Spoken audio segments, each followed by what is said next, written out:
گردش کن راجا. ننه جان حوصله ما سر رفته، ما رو گردشی ببر. ملت همیشه در بلاد روز و فقط بلازن، ما همیشه در این اندرونی. باشد از پرازی کنید، کلاسی ها نمونه کنید. کجا میخواییم برویم؟ به حیات پشتی اندرونی. پنجا مادر اسمال طلا کل محل بار وارد زده، داره میبره گردش جاجرود. گفت برو ننتو خبر کن، فرشای دم در بول بنداز تو وانت، اینا رو میارم من بشوریم دم جاجرود. خیر ببینه خیر ببینه. شست چطور نسل قنبات گرفتی؟ فردا باید برم مدرسه، امروزم غروب جو است، دلم میخواد برم بیرون. خب پاشو ببرمت بیرون.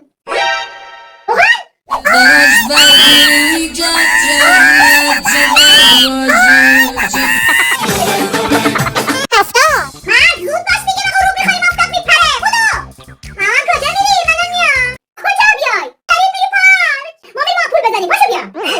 نه باید بیای. هشتاد پاشو جمع کن بریم، حوصله‌ام سر رفته.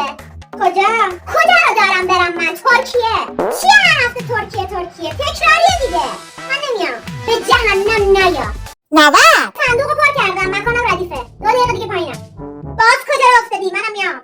کجا بیای؟ پدر من نمیشه. منم ببر. من باباتم. بیا جمعون ببین تا من برگردم. قربونش بشم. بیا